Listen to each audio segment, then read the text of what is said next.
webinar, Aqua Team, and I'm very pleased to introduce Professor Daniel Viviroli from the University of Zurich. He's he's very known in the mountain environments because he's a very well-known hydrologist, and he has been studying for many years the relationship between water and mountains, and also, of course, related issues like natural hazard, hydrological processes, and changes in general in the Earth system. So Daniel, over to you, and feel free to complement my introduction. Thank you very much, Laura, for the kind introduction. It's my great pleasure to be here and to introduce you a bit on water resources. I mentioned here in the title, key challenges for water resources. So it's really intended as an overview to give you a bit of an idea of issues and important concepts. So that this is the outline, what you can roughly expect, an overview. Then we'll look at water use sectors, the importance of mountain areas, a bit from my own research also, role of snow and ice, and then things like interbasin water transfers, water conflicts, and finally also an attempt to look into the future of water resources. And to begin with, we should first have a look at the importance of water resources. I am a hydrologist, so of course I'm convinced that water is a key resource of the 21st century, and I'll try to convince you too and show you why we should look at water resources. This is the example of the Sustainable Development Goals that the UN agreed on pursuing until 2030. And if we look at these, first of all, water has its own sustainable development goal and a number of closely related sustainable development goals like no hunger that connects via irrigated agriculture, or renewable energy that connects via hydropower. And then in addition, the UN Water Organization has gone so far to identify links to all sustainable development goals. For instance, gender equality, not totally straightforward, but intuitive if you look at it. If women and girls are forced to collect water from far away, this hinders their education, which is an inequality. Or if you look at responsible consumption, there you can clearly say that when we waste food, this leads to a considerable waste of water as well. That's the water that has been used to grow the plants and produce the food. Or peace and justice, their water can be seen as a tool for collaboration also if nations or regions strive towards equitable sharing. So with that, let's have a first overview of the water withdrawals by different sectors. You can see here overall in the world average, agricultural use is about 70%, the major user, and then industrial use roughly 20%, and domestic use roughly 10%. And there is quite a strong regional differentiation due. If you look at high-income countries, there the industrial use is much bigger, 60% overall, agriculture only 30%. And when you look at middle and low-income countries, there the agricultural use is even higher. Here, on average, 80%, and in some nations it can be even higher. And what is also important is that not all of the water that is abstracted is consumed, because part of it can return to the river and there's still useful quality. And if we account for that effect as well and really look not only at withdrawals but at consumption, then you can clearly see that irrigated agriculture is really the big player here in the field of water resources. Let's briefly look at how consumptive water use has developed over the 20th century. If we look here at the filled area of those diagrams, you can first look at this diagram here. That's global, the global average. The filled area is mean annual water consumption per capita. And you can see this may be surprising, but it did not really change that much. It has increased from around 210 to 230 cubic meters per year per person. It's not uniform across the globe. Some regions have had strong rises in per capita consumption. Others have had a bit of a decline. And what we should factor in here now is, of course, population growth. So if you look at total water consumption with the growing population, we see here a steep rise, really a skyrocketing almost. Overall, with the almost fourfold increase of population, we have also a very strong increase in water consumption that prints here across most of the regions with some differences. But for instance, South Asia, you see here a very strong rise. For Western Europe, it's not that accentuated. And then we can also a bit more in detail look at today, what are the regions where there is not enough water, where there are people suffering from water scarcity. There are different indicators to quantify that.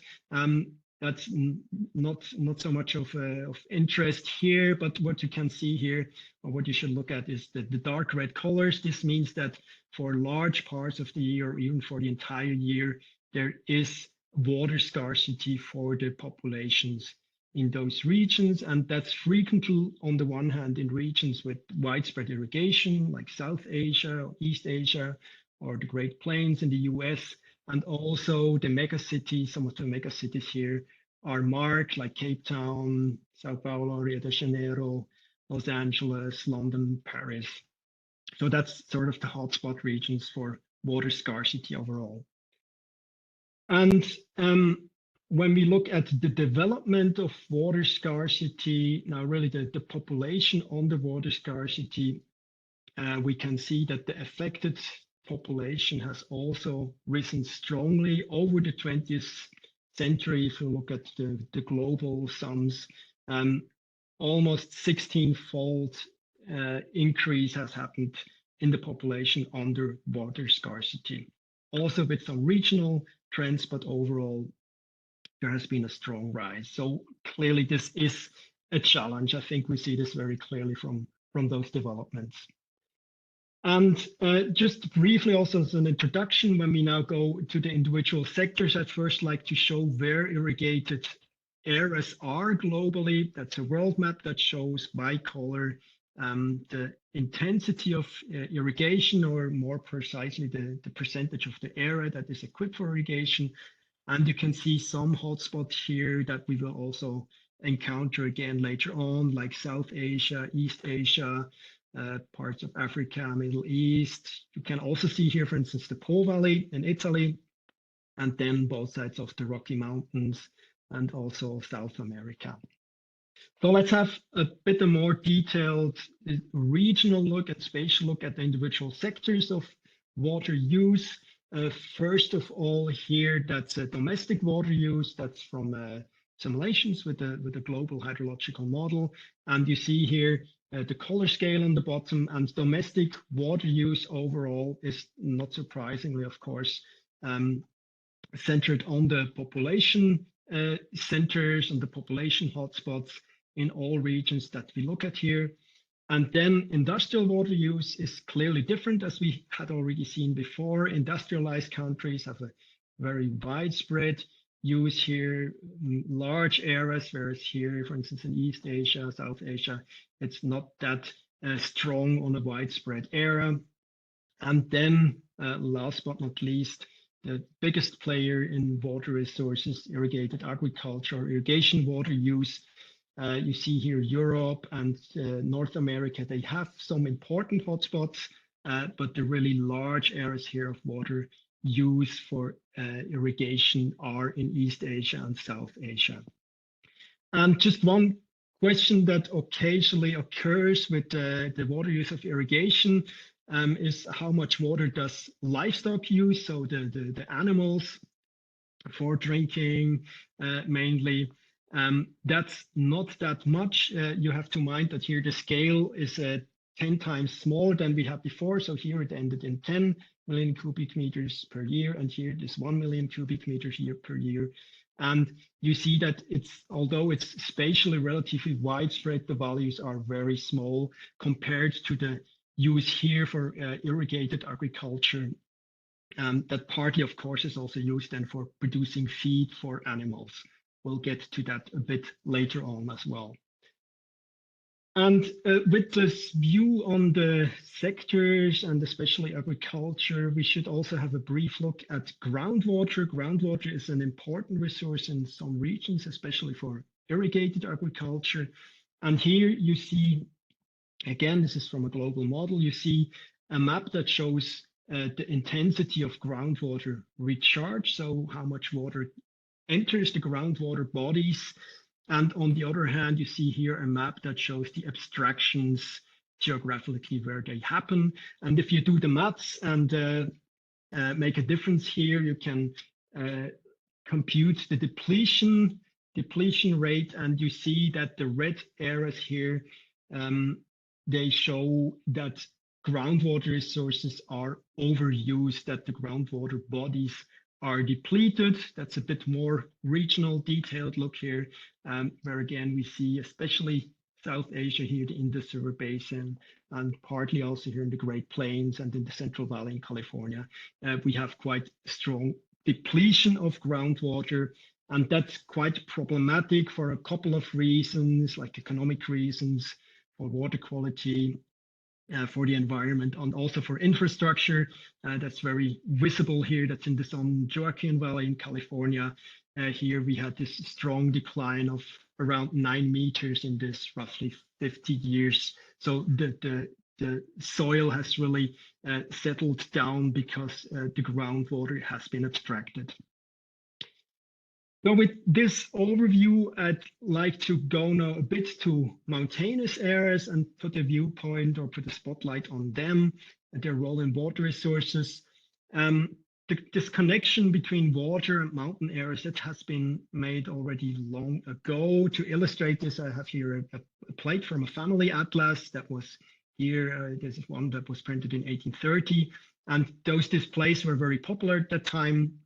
You see all the world's mountains nicely sorted by elevation, and then the world's rivers stretched out and sorted by their length. And it shows a bit that, yes, large rivers have their sources in mountainous areas. So this connection has been made already a long time ago. And we have also in hydrology a concept of water towers. Mountains areas are water towers for the surrounding lowlands, in that they, on the one hand, collect precipitation, so the moist air that has to rise over the mountainous areas that cools down cannot hold that much precipitation anymore and will rain out. So mountains are receive more precipitation. And then we have, in addition, distribution of this precipitation or a redistribution in time. So what you could call a short-term bank account is snow. Precipitation in winter falls as snow in mountainous areas, and then becomes runoff again in spring with snowmelt. And more a bit of a long-term bank account is the glaciers, glacier ice. There, the long term, on the one hand, relates a bit that ice melt occurs later in the year. It has a peak in summer and late summer. And on the other hand, also ice melt can to some extent buffer a bit dry years, because the ice will also melt when it is not snowing. And I'd like to mention this connection also some challenges that we have in looking at mountain hydrology. For instance, we have quite a high variability of the conditions and processes in space. This is here illustrated with the European Alps, where you see mean annual precipitation. And we have here differences in precipitation from roughly 600 millimeters per year to around 300 to 3,000 millimeters per year across distances of just a few 10 kilometers. So there is a high variability, and on the other hand, mountainous areas are not that well monitored as the surrounding lowland areas. This is an overview of a precipitation gauge network, of a global network. And you see on the one hand here, spatially, especially the northern hemisphere is well covered, and then the southern hemisphere does not have that many records at high elevations, which is also a bit of a challenge for hydrologists. But let's get back to this water tower concept, and I'd just like to introduce it first with the Alps, with the 4 main rivers that leave the Alps. You can do some simple maths for those 4 rivers, and for instance, look at how much the Alps, how much of the area in those 4 rivers the Alps cover, and how much runoff the Alps contribute. And you see that in all of those cases, the runoff the Alps contribute is considerably higher than the area that they occupy. And as a rule of thumb, you can say that the Alps here, and that also goes for mountainous areas outside of the tropical zones, that mountainous areas produce about twice as much runoff as you would expect on the basis of their area. And this is a map that shows this now globally for all mountainous areas. The redder the color here, the higher this disproportionality of mountain runoff is. And you see that many mountain regions and all continents and in many climate zones, they are much more runoff happy than the surrounding lowlands. And also, if you look at river basins, this map here shows the contribution of mountain areas to total discharge in the catchment. You see that many important river basins, like the Nile River, for instance, or the Indus River, or many more here in North America, South America, that a considerable share of the total runoff is originating in mountainous areas. And to make a bit the link to water resources, I'd like to show you some more maps. Don't be too confused about the color coding here. What you need to know is yellow, orange, red colors mean that mountains provide surplus runoff to a lowland that has a water deficit. So a water deficit in the lowland, and mountain runoff can buffer that, or at least balance or even balance it to a considerable extent. And you see that there are many regions where we have this essential contribution of mountains to lowland water resources, and they are especially centered around the subtropics, where we have a relatively dry climate and high variability in precipitation. So those stable runoff from the mountains, like from the Nile River here, from Ethiopia, and from the White Nile headwaters, they are very important because they flow into a relatively dry climate zone. And we can take this a bit further and also look at lowland areas, really look at the population, for instance, in lowland areas, and try to assess how much they depend on mountain runoff. That's what this map here shows. The color coding is, again, as we had it before, but those yellow, orange, red colors, those are the colors that you should look at. They indicate that lowland populations depend to a strong extent on runoff that comes from the mountains. And here there's a bit of a visual trick that we did here, in that we coded population density into this map. So black areas mean that there's virtually no people living there, like in the Amazon or in the Sahara Desert. But other regions pop up now very clearly as sort of hotspots where mountains provide really crucial water resources for the lowlands, like again in South Asia, East Asia, but also Euphrates Tigris River Basin, Nile River Basin, West Africa, and both sides of the Rockies, and partly also South America and Australia. We can also look here at temporal developments, how many people in the lowlands depend on mountain water resources. This is this graph here on a global average. If we look into the future, we estimate that around 2.5 billion in the lowlands, or around 40% of the population in lowlands, will to a significant extent depend on runoff that comes from mountains in the future. And just briefly to make a link to agriculture, we have already heard that agriculture is even more important, or is the important factor in water resources. So that's a similar map like the one we had before for population, but this shows now the intensity of irrigation. And we can see again here around what we call high mountain Asia, so all those mountain ranges here, the Hindu Kush Himalayas, Pamirs, Tian Shan, and so forth. There we have a large share also of irrigation that depends on the runoff that comes from mountains. And here, especially in the Great Plains, for instance, in the US, we also see that this is very pronounced, this irrigation that depends on runoff from mountains. And what we should consider also in this context is that there are many regions that already today over abstract their water resources. We already saw that before a bit for groundwater depletion. And this here is now a map that shows the same over abstraction or a non-sustainable use of water resources, but not only for groundwater, but for all water resources that are available. And you can see that many of the regions that we have already seen as hotspot regions before, they also overuse their own local water resources. And we can look at the irrigated areas downstream, for instance. This is here for the future, projection for the future. And we see here this pink share of the pie. This is lowland irrigation that depends on mountain runoff. And the hatched share is lowland areas with irrigation that over abstract their water resources. And if you combine those two, you see that more than half of the lowland irrigation is really heavily depending on mountain runoff and over abstracting their own water resources. So it shows a bit how important those flows from the mountains are overall on a global scale. So I'd like to go now a bit more towards irrigation, and an example here, the Indus River.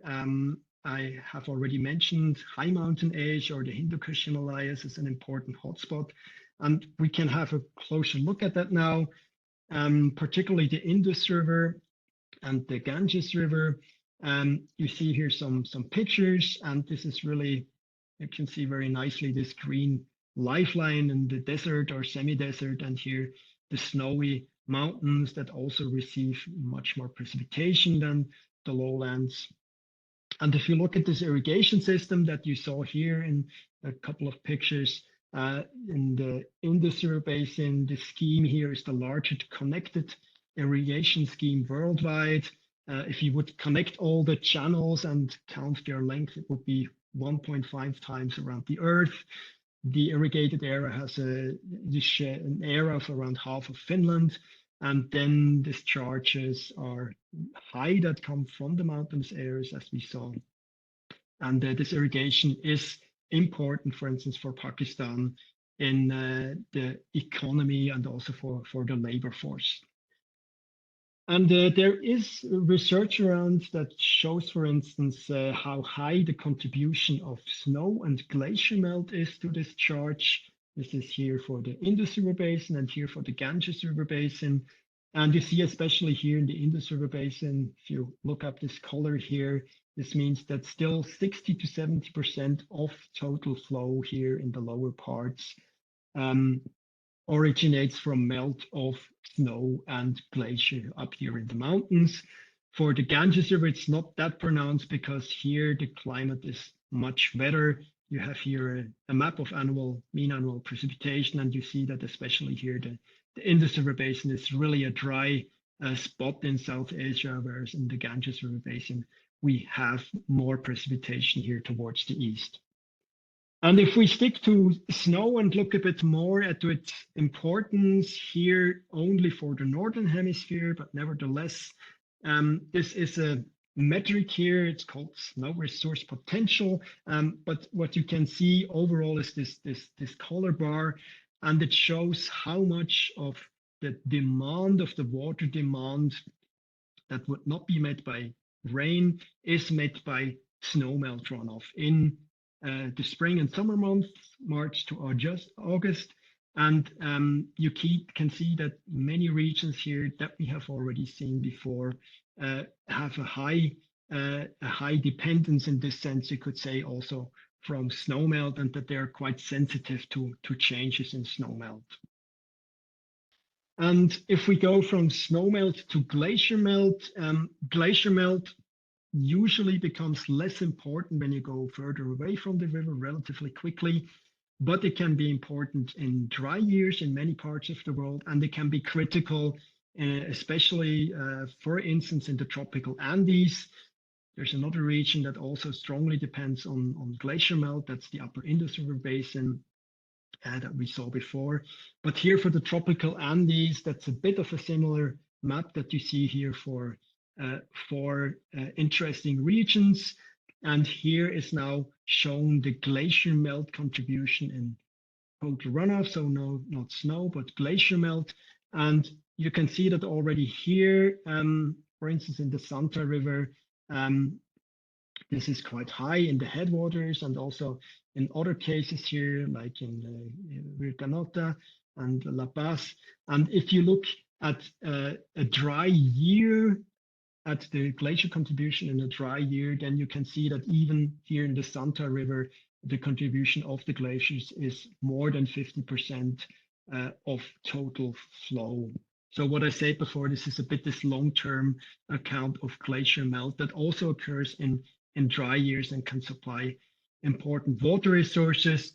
And just as an example that those water resources are very intensely used also, I have here a map of the lower part of the Santa River, where we have also an extensive irrigation scheme where water is transferred here from the Santa River out to those irrigation areas. A very dry area basically, but here the runoff from the Santa River, from mountainous areas and from glacier melt is utilized. And we can also go to the Rhine River to look a bit more in detail on the contributions of snow and ice melt. Here we have very well data. We can set up quite reliable models. This is an average for the 20th century. And you can see that here Zweilütschinen, that's in the upper headwaters in the Bernese Alps.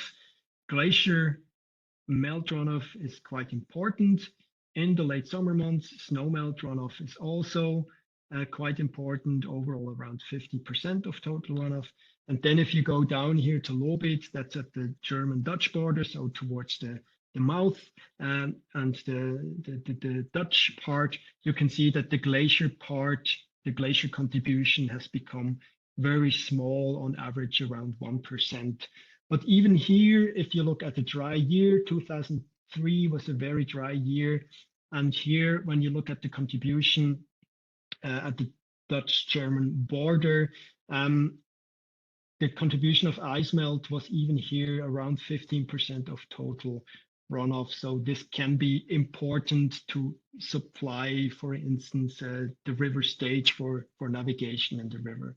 So even here, glaciers can have quite a big importance in dry years. And with this utilization of water resources, I'd also like to show one phenomenon that is present in a couple of important regions in the world, and that is interbasin transfers. So transfers from one river basin to another river basin with channels, sometimes even pumping happening. And if we stay in the Alps, we find an example of interbasin transfers here in the area of Lake Constance. Water is supplied here as far as Heidelberg to the north. And what is relevant here, I don't mention this example because of the amount of water that is transferred. It's not that much. It's around 1% of the lake outflow.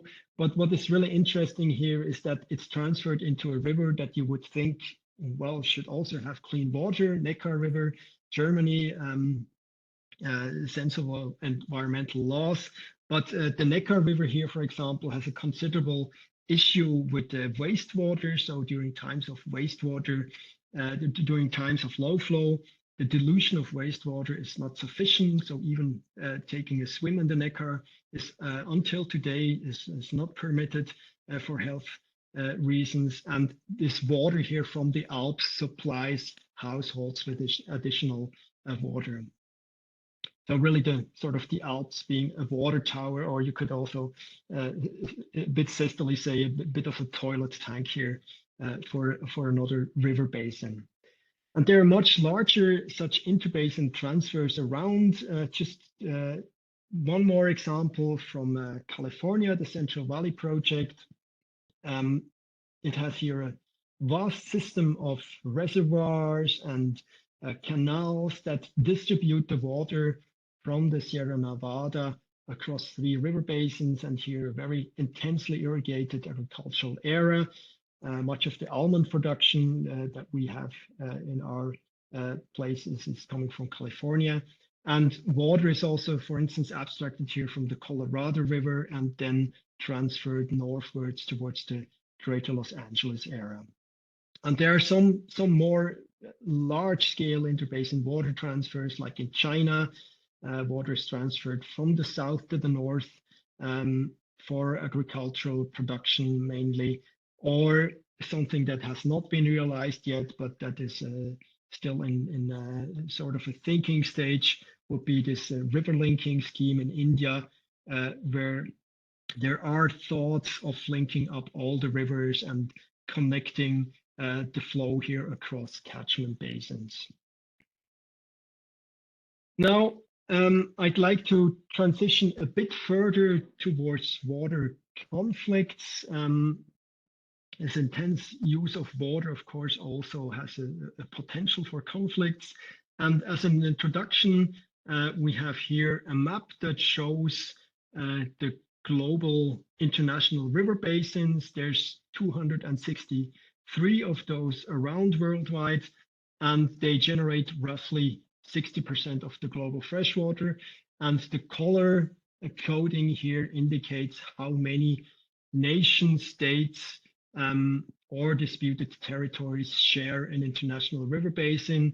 You see here the Danube, for instance, is quite international, and especially also the Nile River, for instance, or the Niger River. So let's have a look at one of those for starting, namely the Nile River. That is an especially delicate case, you could say.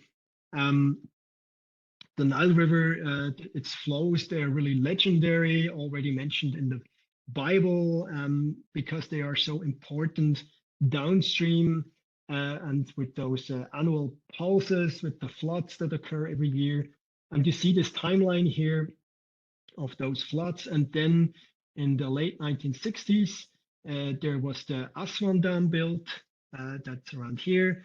And then those floods have been harnessed, you could say, for irrigation in the areas downstream.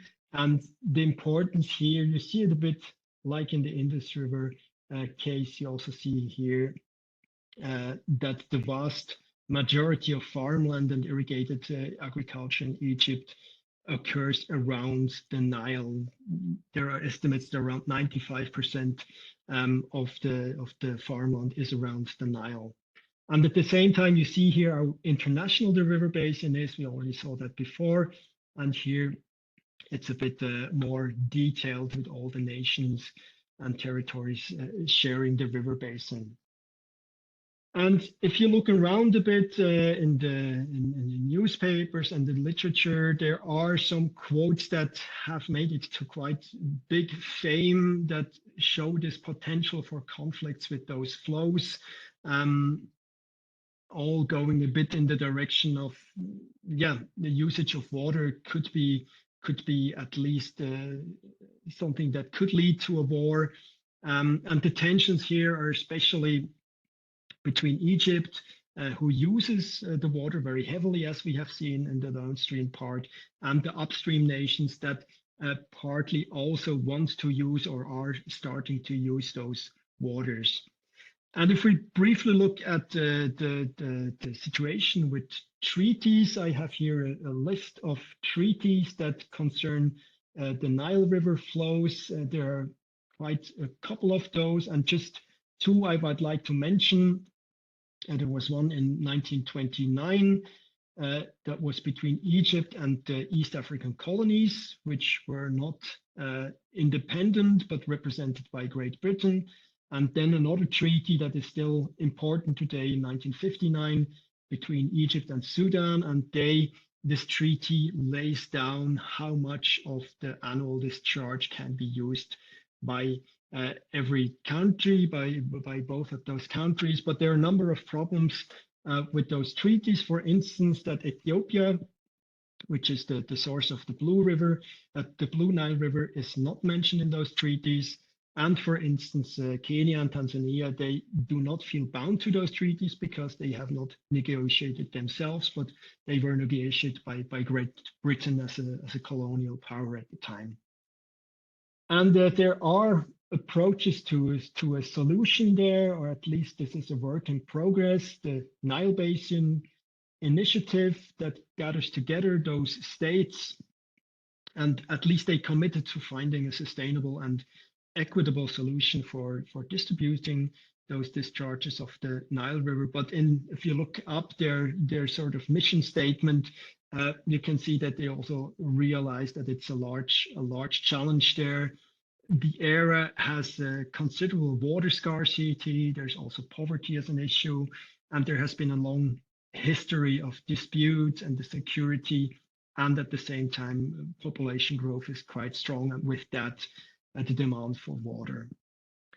And I mentioned that upstream countries would like to use that water, are already starting to use that water. And one example, probably the most important example here, is this Grand Ethiopian Renaissance Dam, which is at the border between Ethiopia and Sudan.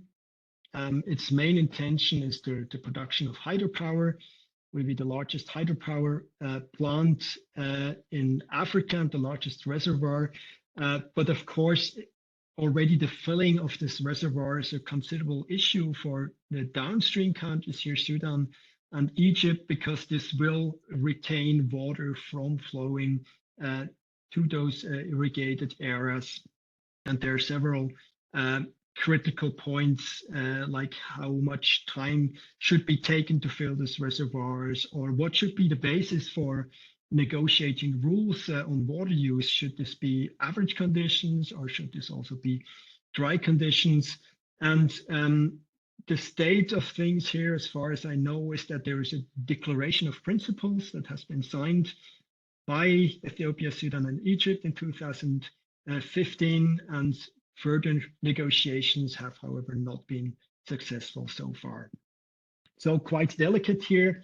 And if you look at those regions that are conflict prone, there are all sorts of different configurations, you could say.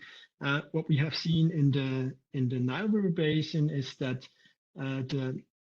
the probably more powerful country is downstream Egypt, and there are also other cases where the country in the headwater already makes quite a strong use of the water resources, like the Tigris and the Euphrates River Basin. There, Turkey is in the headwaters, and yes, also here, this quite complex. You see those two pictures here. They are at the border of Turkey and Syria.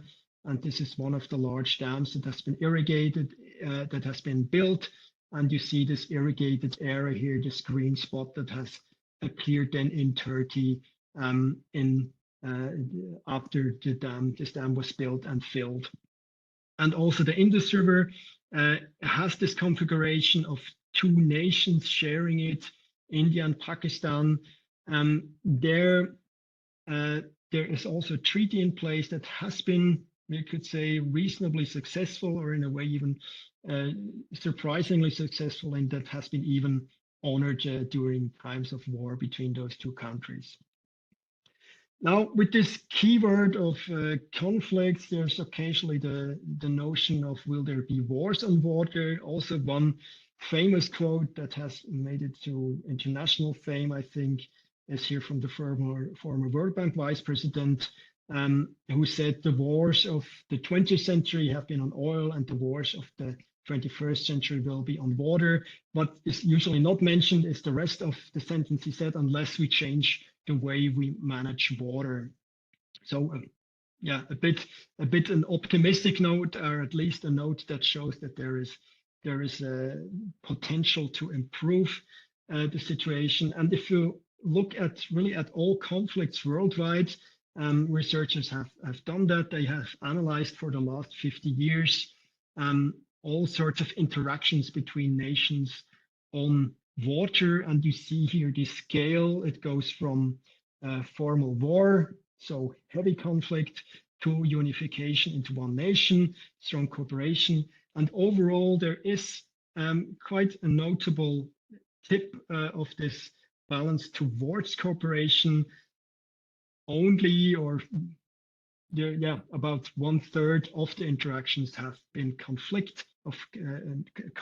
in nature, and 2/3 have been cooperative in nature. And what is also interesting, if you look at the reasons for conflict, that's here, and the reasons for cooperation, and you can see that the reasons for conflict, they mainly revolve around water quality and also infrastructure, and the reasons for cooperation are more diverse. So there are more reasons to cooperate, you could say, over water resources tend to enter into conflicts. So this was a bit the overview on conflicts and water resources, and I'd now like to transition to the last part, which is an attempt to look into the future of water resources. Of course, that's something that is relatively uncertain because it depends to a large extent on scenarios, what will happen worldwide economically with population development. But nevertheless, I'd like to show here this graph that has been set up by a group of researchers in an overview paper a few years ago. And they show here very schematically the global population living under water stress, which has increased in the past and has also is projected to increase in the future. And the bottom line of this graph is to reduce the number of people that suffer from water stress. We need multiple approaches. There's not only one approach that will solve the water problem, but there will be many approaches necessary. It's what they called water stress wedges. So they imagined that each of those measures or approaches that I will present in the future, that they could reduce the water stressed population by 2050 by a few percent. So let's go through these. First, one, I think, important measure is irrigation efficiency. That could be improved. In many regions, there's still, for instance, flood irrigation where fields are flooded, or sprinkler irrigation. And that is a bit more effective, but not as effective as drip irrigation, where you lay tubes into the ground, for instance, and really try to apply the water exactly to the place in the soil where it is needed, in the roots. The big issue there is that it has a quite high investment cost. So if you want to install drip irrigation, that requires quite large investments. That's one of those wedges that were proposed. Another is to improve water productivity in irrigated agriculture. So again, tackling irrigation. There, the approach is not only with irrigation itself, but also like using different cultivars or new cultivars, or applying nutrients in a more efficient way to boost the productivity of agriculture and irrigation. There are also some concerns like genetically modified crops, or the risk that the soil becomes too rich in nutrients, which is also a problem then again from an environmental perspective. Another approach is to improve the water use intensity in the domestic and industrial sectors. There, it would be helpful to reduce leakage, for instance, in water infrastructure, improve the recycling of water.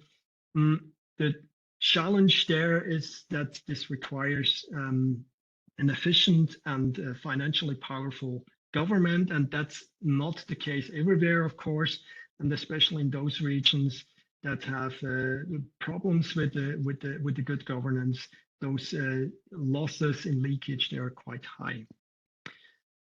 Then another wedge, which is a bit of an elephant in the room, you could say, is population growth. We have already seen that overall per capita water consumption, so what each one of us uses on average is not changing that much, but population overall, population growth is building huge challenges for water resources.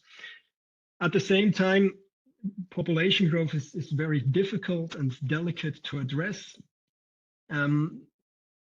Lines of action that have been outlined there have been help with family planning or putting tax incentives in place, but this is really quite difficult to implement. And you see here this graph here illustrates five major population scenarios from 2010 over mid-century to the end of century, and you see that also here the spread in those scenarios is quite different, and this will be quite decisive for the future of our water resources, I guess. So 2 more to go. I hope you bear with me. I guess those are quite important points. The 2 last ones that are mentioned here are rather technical points. One is to increase water storage in reservoirs by enlarging existing reservoirs or by reducing sedimentation of existing reservoirs or even building new dams. That, I think, is not one of the preferred wedges, probably because on the one hand, it requires significant capital that is invested, and on the other hand, the impacts ecologically and also socially are huge. So this is one wedge that really has to be thought of very well, and I think is not one of the preferred wedges. And another one is a desalination of seawater. There have been technological developments that it can be more efficient these days, but also here the investment in capital and also the energy cost is quite high, and there's also a problem with wastewater that is produced from desalination. So those are those wedges, and I'd like to complement them a bit with another approach towards food and lead a bit down there this topic of food and water resources. So I already mentioned in the beginning, wasting of food has quite a considerable water footprint. There are different estimates around, but according to this estimate, that is shown here, about 1/4 of the water we use globally for producing food is lost along the chain, the food supply chain from the field to the consumer, to the fridge, and then into our stomachs. So there, I think, is also quite a big leverage, and especially in connection with that, we should also consider that different diets have different water footprints.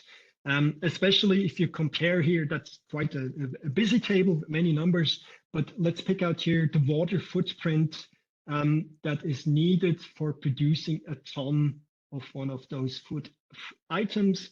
And then we can have a look at meat, bovine meat. You see here that it's 15,000 and something liters per kilogram or cubic meters per ton.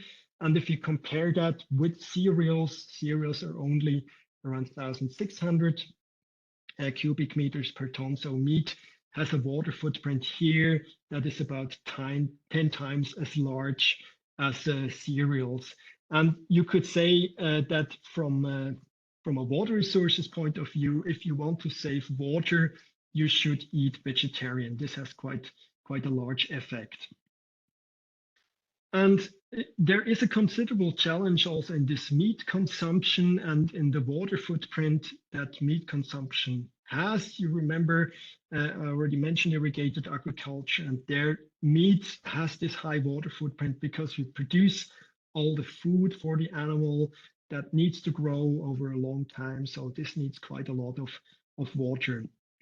And overall, if we look at the meat supply per person since the 1960s, you can see that there are those countries that I show here, United States, Europe, developed countries, high-income countries, they have a relatively stable meat consumption. For Europe, it has risen until the 1980s, but there's no steep increase, at least you could say. There are other countries that have quite a low and steady meat consumption, like Gambia or other countries in Africa.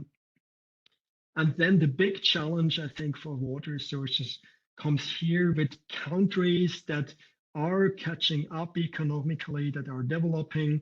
And with the development, with economic development, people also increasingly want to have a Western diet, want to have more meat on their menu. And you see this very well here for Brazil and China, that the meat supply has risen strongly since the roughly 70s or 80s with the economic development. And this really is a large leverage, especially for China, if you think of the large population there and the water footprint, the additional water footprint this creates.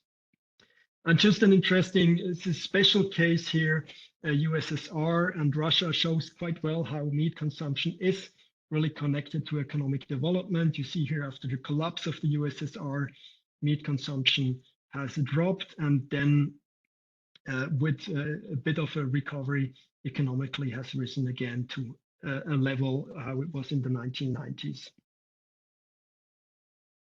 So some last words on the future of water resources before I come to a close is I think overall one of the challenges or one of the things where we could change something is that a lot of the discussion around water resources happens around how can we supply enough water for fulfilling our demand. So it's a question of how much we get, a supply question.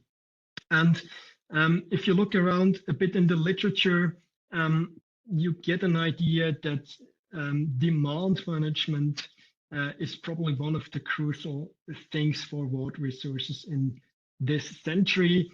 There are people saying that water demand management will be as important in our century as supply management has in the previous century. And demand management means, in a simple form, we have to get most out of the water that we have. And a bit more elaborated, it means that we want to strive towards reducing the amount of water we use, or at least keeping the water that we use cleaner so that it can be recycled. So I think this is really one of the big points that we should think of in a bit changing our mindset, how we look at water resources, not looking from a supply perspective, but more looking from a demand perspective and really managing our demand. So this has been my overview. Just before I conclude, I'd like to show two data sources that you can look into if you're interested in this topic. One is this water scarcity atlas. It has been developed by Aalto University in Finland. You see the internet address there, and there's all sorts of data collected from different research, and it's very nicely intuitively you can animate through different indicators like population on the water scarcity and look at timelines, look at spatial maps. So I would very highly recommend that. And another data source that I had used in the meat consumption is here Our World in Data. That's a vast collection of data sources, not only water, but really across all disciplines and fields scientifically. And they usually have very nice animations and maps where you can very intuitively look here, for instance, at water use and water stress and the issues that are connected to it. So with that, thank you very much for your attention, and I'll be happy to respond to your questions if you have any. Well, thank you very much, Daniel. I think we are all very, very pleased, and if I look at the chat, the interest for your presentation is there. So thank you very, very much. So it's time for questions. Please, as yesterday, raise your hand, and I'll try to see or write your question in the chat.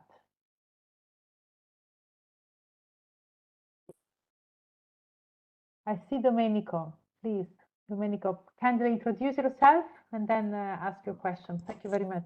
Thank you very much. Hello, Daniel.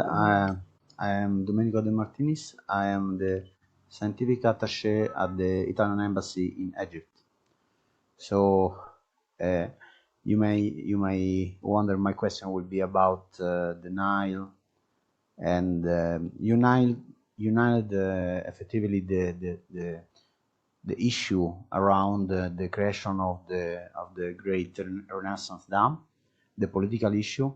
I was wondering more in terms of environmental impacts. What do you think? I mean, we based on the previous experience Aswan Dam, but also everywhere in the world where major dam has been done, how did this impact in the environment? I'm not talking about biodiversity. In this case, I'm talking in terms of territory, potential to absorb water of the territory once the equilibrium is changed, the flow. I mean, one of the negative effect of the vast amount of water that was a natural consequence was the flooding. So, but when you gain something from avoiding the flooding, do you lose something in creating those dams? So could the Great Dam have an effect on the environment, on the geology of the areas from Ethiopia, the huge area from Ethiopia to Mediterranean? I mean. Yeah, thank you for your question. Yes, that's with all issues with all large dams in this direction, and also with the Nile River dams, and both Aswan and the dam in Ethiopia is, for instance, one big problem, I think, or one big challenge is the loss of nutrients that you have downstream. You mentioned that the flooding, so the flooding usually brings sediments to the lower areas, and especially to the delta areas. And the delta areas, they used to get supplied with regularly with sediments from the rivers, and there is really an issue that those delta areas are sinking in many places. There are studies for, I think they studied around 40-50 of the major delta areas worldwide, and those that have significant dams upstream, they have a problem that they have a land subsidence, so the land is sinking because this additional or this constant supply of sediment that keeps the deltas on top is trapped. So the sediment is trapped in the upstream dams, and at the same time, of course, this is something that is very hard to avoid. You would not want it in a dam. You don't want the sediments in a dam, but it's very hard to get rid of them. True. So thank you. Daniel, I took a screenshot of your last slides with your email. I will try to contact you because I would like to have more information, and maybe we put you in the loop of the discussion, the scientific discussion here in Egypt. Yep. Hopefully when we will have something about water. That's fine. Okay. Thank you very much. Thank you. Thank you. This is great. And I see my friend Mohammed Dich has a hand. Daniel, can I ask you to stop the screen if you can, because I cannot see who is raising hand. Thank you. Yes, I can do that. Yeah. There you go. Mohammed. It should be fine. Hello. Hello. Hello. Yes, everybody. yes, go ahead. Thank you. Yes, go ahead. Can you hear me? Okay, thank you. Yeah. Okay. Thank you for the very informative lectures. I have two questions. One is, what's the one of the main problems to my mind is the sedimentation upstream because of deforestation as a main cause. I think one of the interventions is to deal with the causes before we talk about lack of water in dams and reservoirs and so on. In our case in Morocco, we've built reasonably many dams, but they're out of use, mostly out of use now.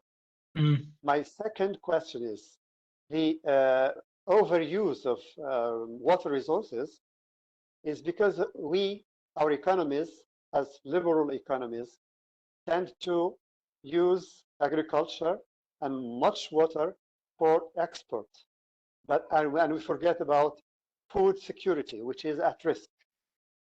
So this is, because of the choices, the political choices and economic choices, this is what we have got. This is what we have obtained.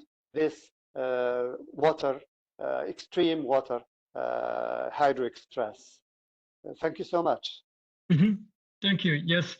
So for your first question with sedimentation, I think I can allude also there a bit to land management. So you mentioned, of course, that sediments in the river base, in the river flow is something that you don't want to have to an excessive amount. To a certain amount, it's natural, but it can also become a problem for water quality if there's a too large share of sediments. And there, of course, sustainable agriculture would, for instance, help. Sustainable practices, tillage practices to reduce the sedimentation. As I mentioned, with the dams, it's very difficult to get rid of it. There have been attempts to, for instance, use the outflow of the base outflow of a dam to spill out the sediments. But it is very difficult, and usually raising the dam so low that you can dig out those sediments is economically not something that's viable. And then you have this large mass of water-packed sediments that you need to dispose of somehow. So yeah, this is a big issue. And at the same time, yeah, downstream those sediments are missing. So clearly the dams they disrupt very heavily the sediment balance of the river, and that's why I think as a technological solution they're not one of the preferable options for water management, if we still speak from the management side. But of course that is also part of the game. And then the other thing you mentioned, using water for export, yes, that's a very complex affair. Maybe Hans will talk about it, or you will get a bit more insight from Hans's presentation as well. That for economic reasons, for instance, agricultural products are exported from regions that you would really think they don't have enough water in the first place. So it doesn't make much sense to export goods that have been produced there.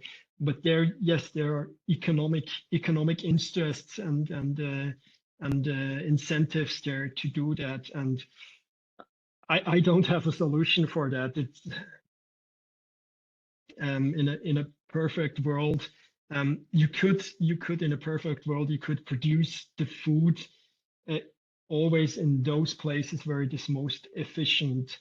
So for instance, for soybeans, that's more efficient, I think, to grow in the US than in Japan. So you could produce that in the US and then ship that to Japan. But that leads to all sorts of environmental and economic constraints and problems that this is also not feasible. I hope this gives you some insight or some response. Yeah.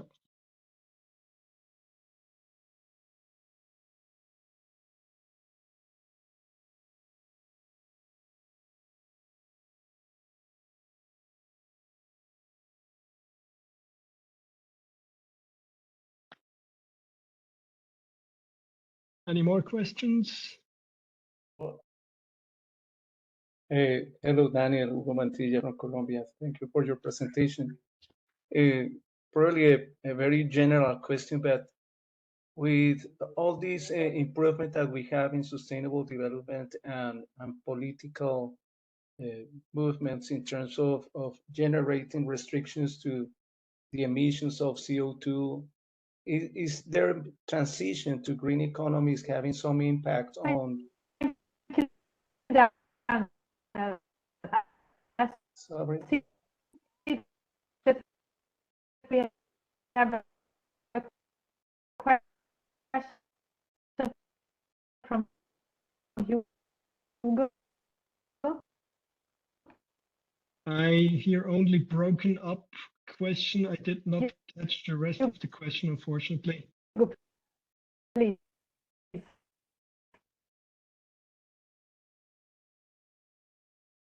I have only heard broken up language for the second part. I'm very sorry.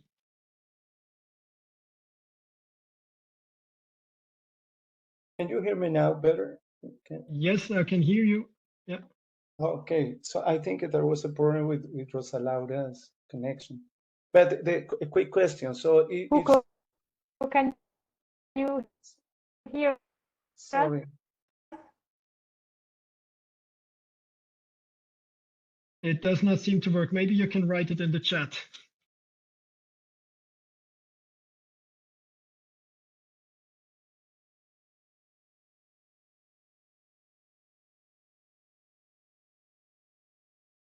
I see Hugo.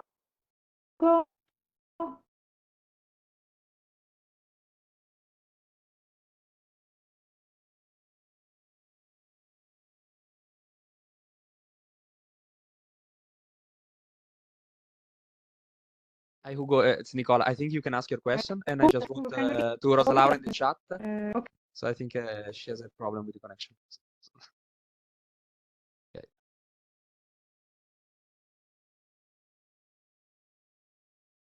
So Hugo, if you want to repeat your question, maybe. So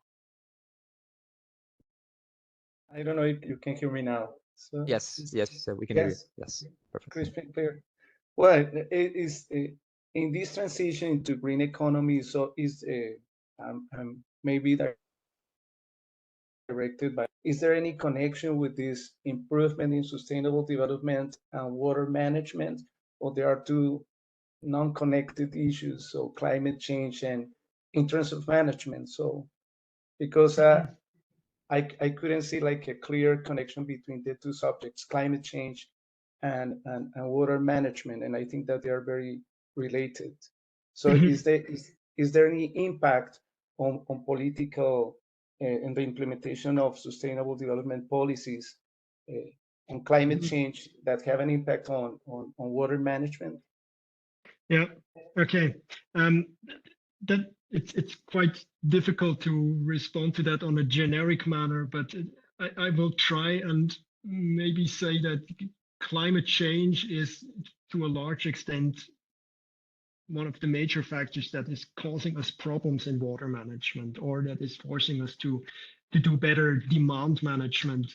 So there, my response would be that probably it increases a lot the pressure upon a more efficient water management or a better demand management. So it's more, the connection is more that climate change issues show that we have a lot of work to do in management of water and of demand. And this sense, I guess there's also sort of a coupling back towards climate change issues and all the transitions that are on the way, because water resources problems show us very clearly that we have issues in adapting to change conditions, and that the cost for stronger changes will be considerable. I think that this is if I may respond at the similar generic level, I think this is the connection I would make there. Okay, thank you very much. I hope you can hear me now. I don't know if my connection has improved. Okay, thank you so much. We have just 2 minutes if there is a last question. Otherwise, I have just a comment and some general reflection about the fact that 2025, I think, has been declared as the International Year of Glacier Preservation. And we also had last year the second International Year of Sustainable Mountain Development, and the United Nations approved a resolution declaring the period 2023-2027 the 5-year of action for mountains. So from your view, Daniel, all this, let's say, institutional support at the highest possible level is something that can be a positive element for protecting our water sources, for ensuring a more sustainable management of water resources, or you think this will be another UN process that will not touch in a concrete manner the sad reality on the ground? Yeah, I mean, there's also the gap between science and reality that we have to mind. I can only say that I have mentioned this, especially the year of sustainable mountain development, and also those 5 years for development of mountain regions. I have mentioned them towards a couple of colleagues as an incentive towards their research for looking into more what the effect could be of really sustainably managing, for instance, agriculture in mountain regions, how the effect on water resources is. So there it is a clear incentive, I think, and it's very helpful to have that in place to mention to people and to show them that this is a topic we're studying, because I have the impression yes, sustainable development is it's clear that it has beneficial effects on water resources, but looking into this in more detail is something that I think will in turn be also helpful for you and for UN actions in this direction for providing a stronger scientific basis for it. And whether it helps us with water resources problems, I can say only I hope so. I think it goes in an important direction, and in this sense, I do hope it's hopeful. But of course, yeah, I'm not a prophet, as none of us probably is. No, but let's close with this positive note. I think it's good to not to hope that all these UN processes will bring some change, some concrete change, and now we can have a 10 minutes break. But before that, I really would like to thank Daniel for his very interesting, brilliant presentation.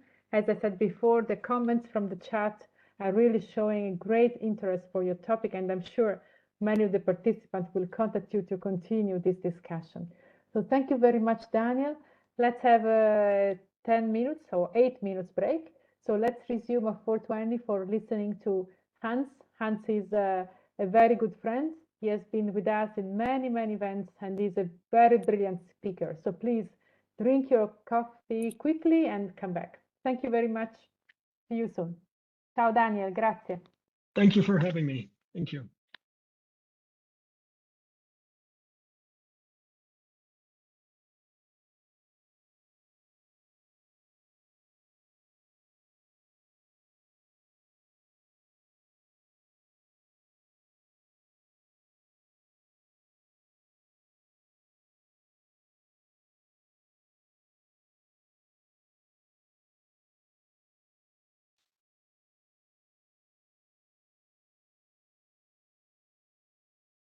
Ciao Rosa Laura, sì, tutto corretto. L'unico problema è che, non so se ti ricordi, ma l'ambasciatore italiano ha mandato via Ghilotti, quindi adesso sto cercando di capire.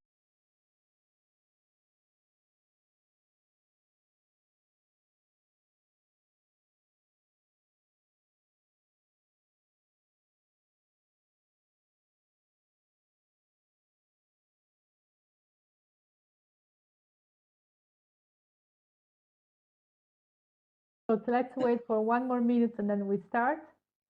Good to see you, and thank you very much for joining us. Well, thank you for inviting me. So you know Daniel Viviroli, right? So you know each other. Okay, I hope my connection is good. Yep.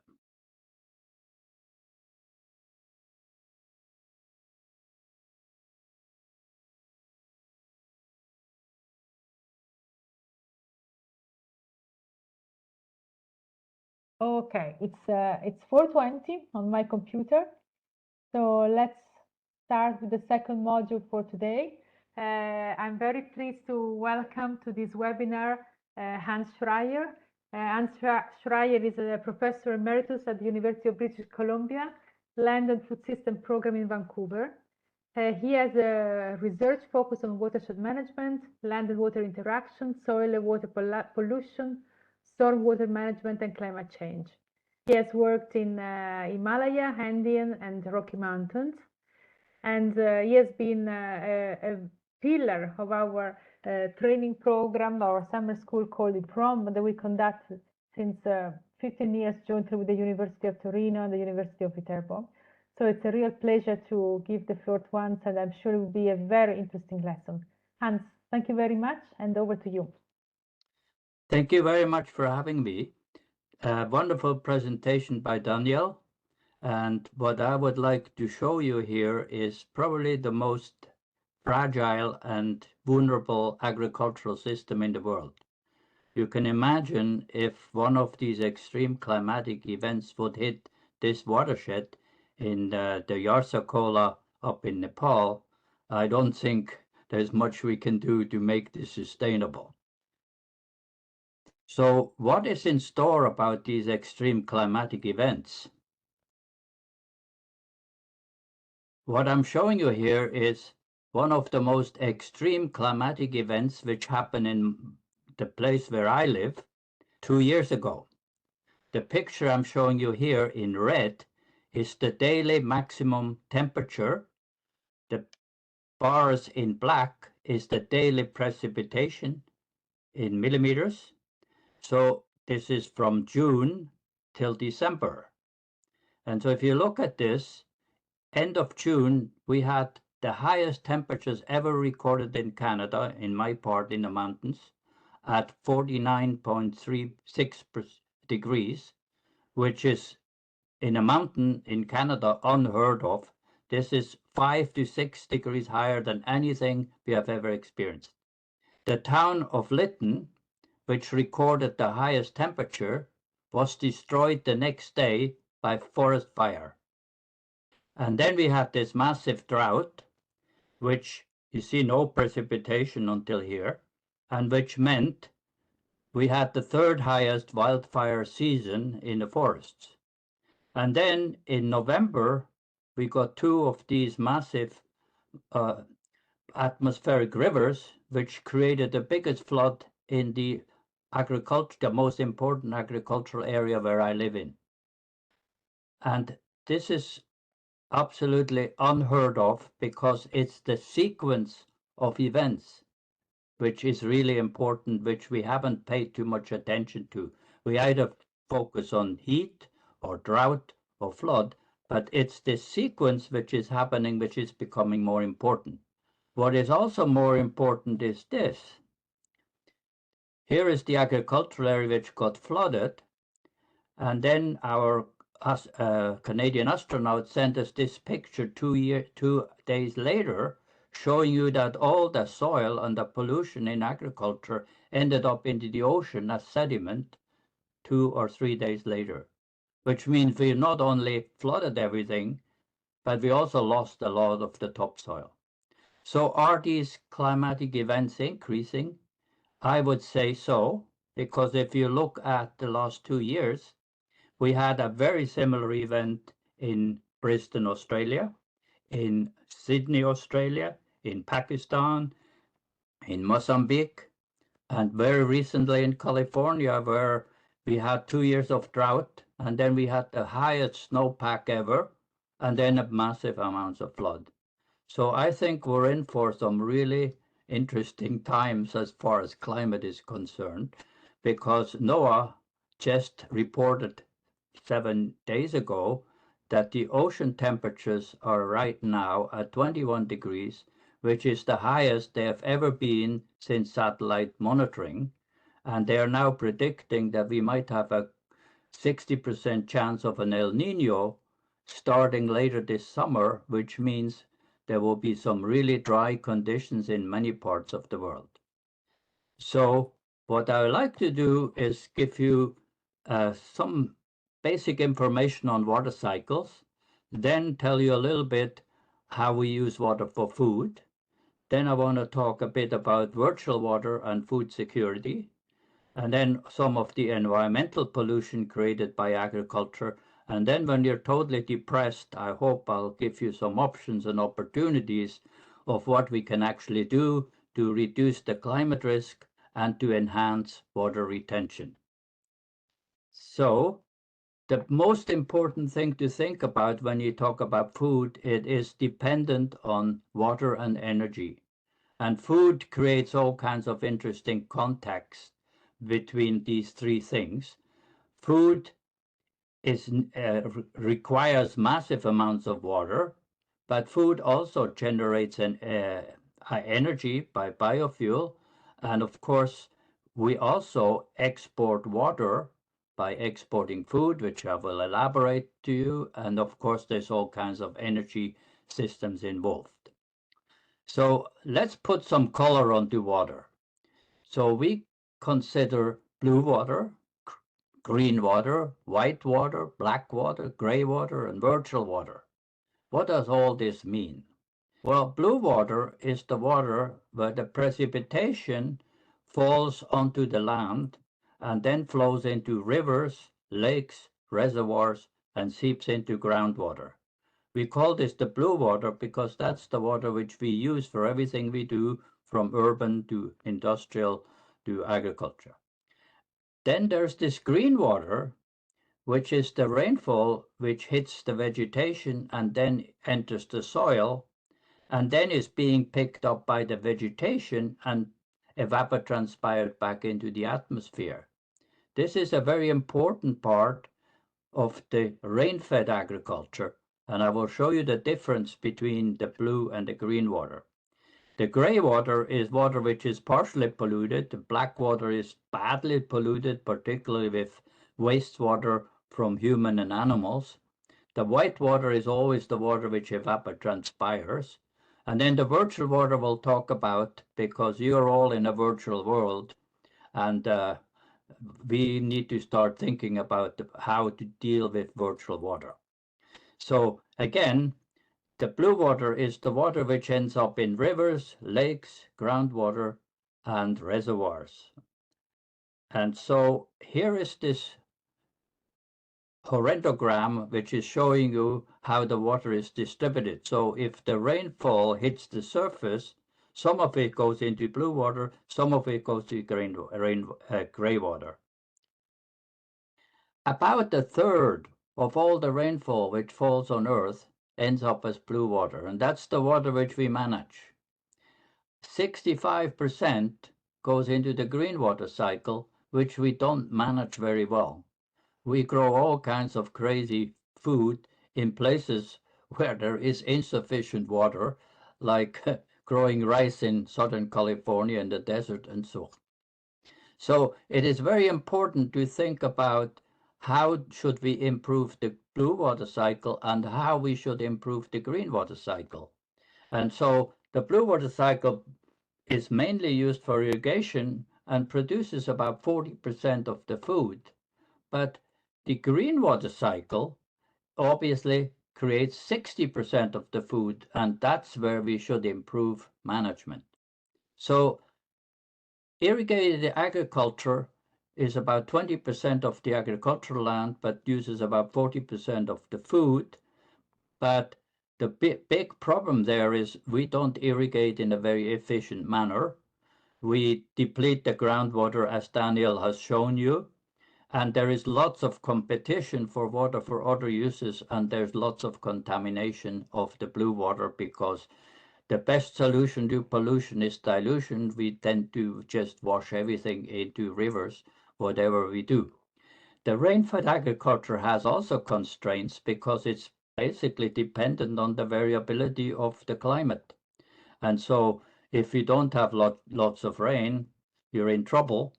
Drought and extreme events are increasing. There is insufficient natural storage in all the watersheds, and access to input is very challenging in rain-fed agriculture because often it's in mountains. And then obviously we have been degrading the soil moisture storage capacity by doing all kinds of management which is not appropriate. So let's look at the global situation. Where is all the water? Well, it's mostly in groundwater, in glaciers and snow, and in permafrost. But let's look at these three components here. Wetlands have a small amount, soil moisture have a small amount, and lakes have a small amount. But look at this picture here. The water we store in reservoirs is actually smaller than all the water that is in the soil or in wetlands. And all of these have much more water than the biota or what is in the atmosphere. So we can improve the groundwater management, but we can't do much about permafrost and glaciers. But here are the three things where we can start thinking about improving water management. So water storage within the watershed is becoming a really important thing, to the point where even the World Bank has now produced a report saying we should start thinking about storing more water in watersheds in the mountains. 99% of all the water stored in watersheds is actually by nature. and only 1% of all the water is actually man-made storage. And that's in terms of reservoirs, ponds, and rain barrels and all that stuff. So we could enhance this a little bit, but what we could do here is we could enhance this massively by looking at how to better recharge aquifers, how do we improve the soil moisture holding capacity, how can we construct wetlands to maintain more water in the watershed so we can actually use it for rain-fed agriculture. So everybody focuses on climate change, but we also need to focus on land use change because the two are equally important depending on the conditions of the land use. So what I'm showing you here is the blue is what climate change does in terms of floods, droughts, wildfire, disease, and windstorms. And the green is showing you how land use impacts floods, droughts, wildfires, disease, and windstorms. All of these interact, and depending on the land use conditions, one is more important than the other. And the best way to explain that to you is to show you what happens to the rainfall. The green is the amount of the rain which evapotranspires. The red is the amount of rain which runs over the surface as runoff. The yellow is the amount which goes into the soil, and the blue is what is going to groundwater. So in a forested system, this is how the rainfall water is distributed. If we now move from the forest to pasture, to lawns, to agriculture, to urbanization, you can see what happens to the surface runoff. And if that means in urban environments, when we have a lot of impervious surfaces, we are going to create a lot of more floods. And so land use change in the urban environment is probably more important than climate change because of this concept. But in other parts, like in forestry, it is obviously much more beneficial to have forest cover for climate change. So let's move on to, are we actually facing a food crisis globally? The projections are that we should at least increase food production by at least 50% over the next 40 years. Why? Because we have 2 billion new people coming. We have about almost 1 billion which don't have enough food. We have 1 billion which is changing their diet, which has huge implications on water. 3 billion are moving into cities, which means they're going to consume more. And then, of course, we are diverting a lot of water to biofuel, which is actually quite bad because that means it doesn't help you provide food security. So remember, agriculture uses about 70% of all the water. So that's where we need to really focus in terms of improving water management. So agriculture uses almost half of the land surface, and about 87% of that land is used for production, and about 13% is used for other things like biofuel, textile, wool, and so on. But agriculture now has huge environmental impacts because, first of all, it generates about 13% of the greenhouse gases. About 26% of the greenhouse gas is actually generated from producing and consuming food. So if you look at this is the production and this is the consumption, it's a very large part of the greenhouse gas. We also, because of agriculture, are the biggest contributor to acidification in soils because almost all fertilizers generate acidification, and agricultural crops don't like too much acid soils. And then, of course, the biggest problem from agriculture is eutrophication, which is the generation of blue-green algae as a result of too much phosphorus being discarded into rivers and lakes. And so about 40 to 45% of the water which is used for irrigated agriculture is a critical thing. And here is just an example on how much greenhouse gas is generated by agriculture by the different countries. And you can see the big countries like China, India, Brazil, the US, and Indonesia, they are massive contributors to the greenhouse gases. Now, the thing you probably don't know is the largest amount of food we produce is sugar. We produce twice as much sugar than any other crop. And that's probably not very good for you. So if you look at the changes from 2000, 2010, 2020, sugar production has increased massively, followed by maize, wheat, and so on. But then the other thing which is interesting is even the milk production and the meat production is increasing quite dramatically. If you look at the highest rates of increase in various crops, chickens and milk production has increased quite dramatically. So we have been incredibly successful to meet the food demand for the global demand. What I'm showing you here in blue is 2000, the yellow 2010, and the red 2020. If you look at sugar, maize, meat, all of these staple crops, we have been very successful in increasing production globally. And even with meat, we have been doing quite well.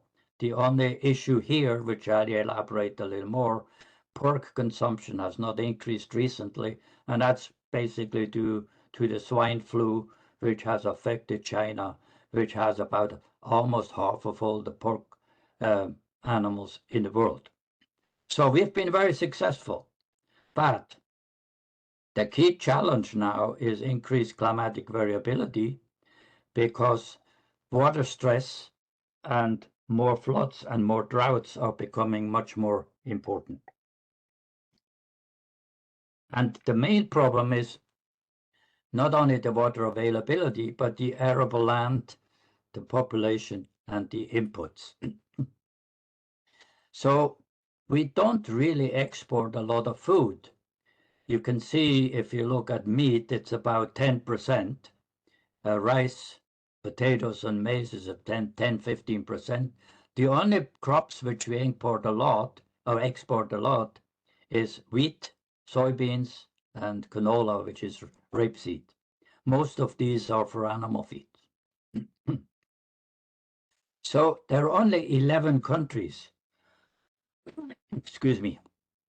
There are only 11 countries who really have the capacity to increase food production globally, and this is Argentina, Australia, Brazil, Canada, France, Kazakhstan, Pakistan, Paraguay, Ukraine, US, and Uruguay.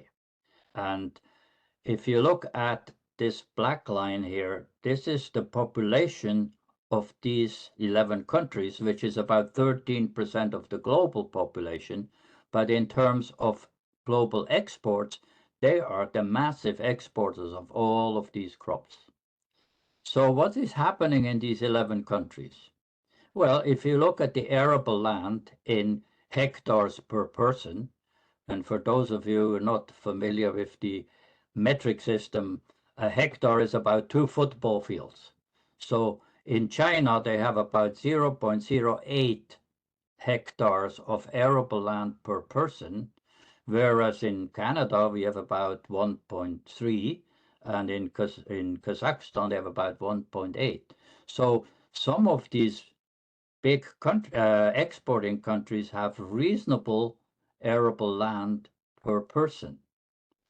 But arable land alone won't help you, because you need to look at whether you have enough water. And I'm showing you here is the arable land in hectares per person versus the available water, the renewable water which people can use. So you can see Brazil is the country which has relatively small amount of arable land, but lots of water. Russia seems to have both. Canada seems to be lucky. The US seems to be lucky. But some of these other countries who have very large arable land, like Australia and Kazakhstan, don't have a lot of water. So the question now is, can these 11 countries produce enough food to feed the rest of the world given climate change? Just to give you an example how sensitive all this system is, the 2 countries of the 11 Ukraine and Russia export about a quarter of all these different crops. If you look at sunflower oil, about 64% of all the food, sunflower oil, which is exported, is actually coming from these two countries. Or if you look at wheat, almost a third is coming from these two countries. So if you have a conflict like we have right now, this is having huge impacts on the future of global food production. So it's not just climate change, it's also the conflicts which we are generating. So that gets me to the diet. So in North America and Canada, we use about 5,000 liters per day for the food you eat. And if you're in a developing country, it's about 2,000. And as countries develop, the very first thing they do is they change their diet. And you can see this now from China, which was about half of our current diet. And now, if they want to strive to a Western European diet, that will require at least double the amount of water. So typically what we say, 5,000 liters of water per day in where I live, and this is due mainly because of meat consumption. So how much water does it actually take to produce all these different crops? Here are the staple crops. So rice is the most water demanding, as you know, at about 2,000. And then you see potatoes is actually very small. And then we go to the meat, and you see beef is obviously the most water-intensive food, but also pork and chickens is almost twice or 3 times higher than any of the other crops. So as people develop economically, they're changing their diet and moving towards more meat, and this is going to generate a huge demand on water resources for agriculture.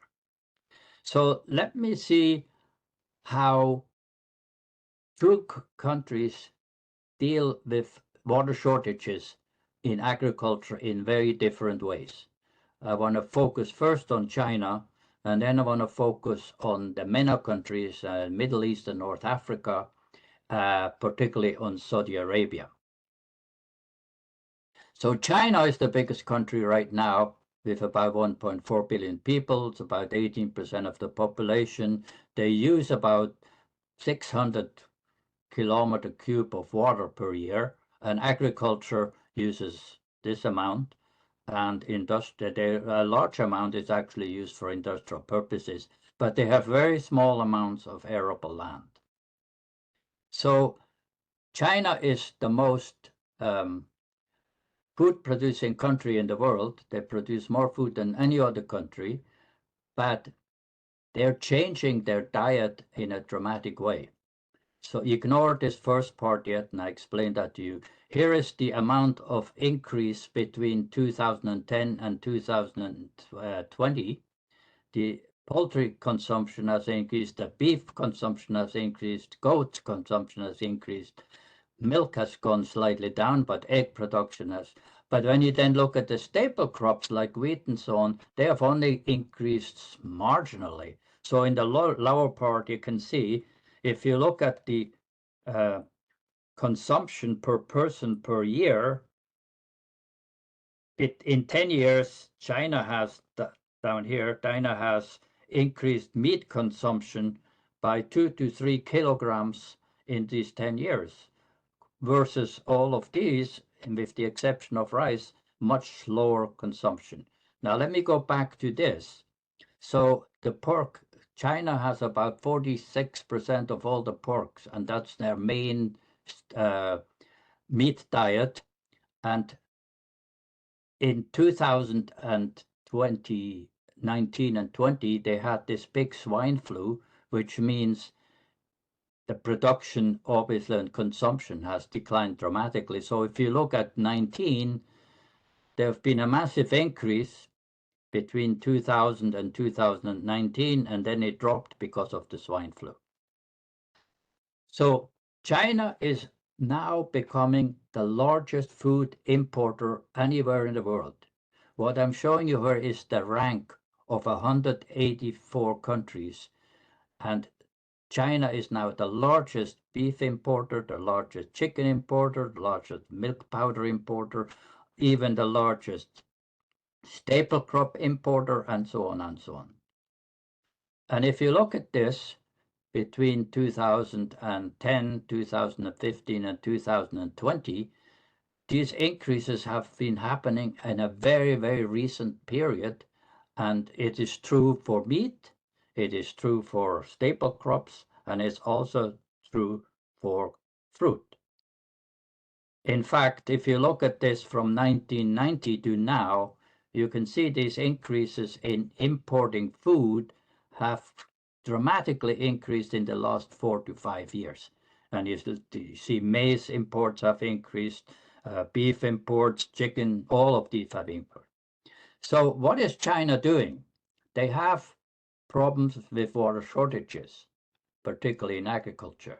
So they are importing water-intensive food, and they're only exporting water-efficient food.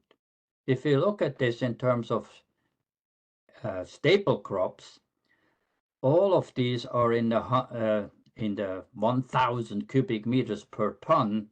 And if you look at the meat, it's obviously much, much higher. So this is what they're importing.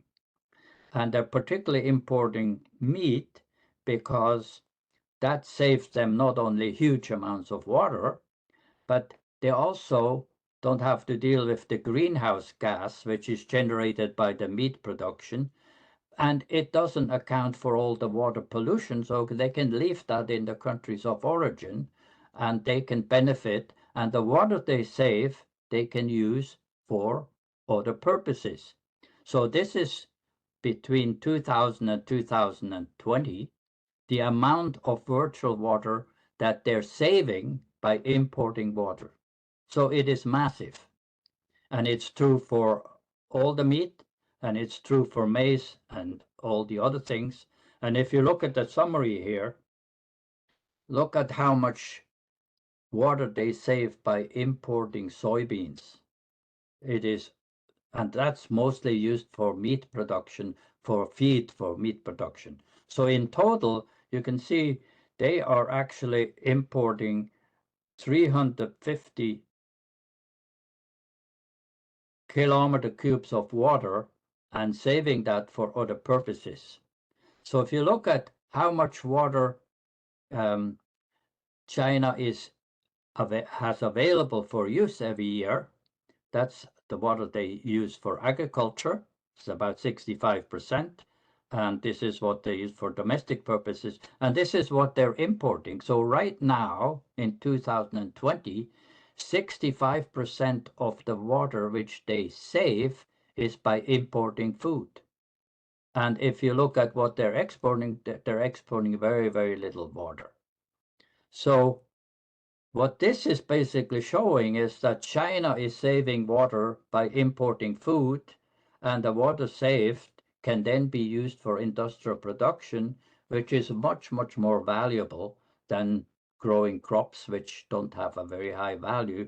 For those in the economic area, this is a very interesting thing to think about. And remember, the pollution associated with food production, particularly meat production, is staying in the countries which are exporting the food. So this is one strategy which a country is dealing with in a very clever way, but you have to start thinking if every country is doing that, we're in trouble.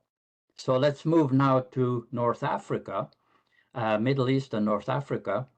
Here is the population in 2000 to projected to 2050, which means over the next few years we're going to have another 200 million people to feed. And what's particularly interesting is in these countries, wheat is the main diet. So if you look at all these countries, the 20 countries I looked at, the average consumption of wheat is about 128 kilograms per person per year.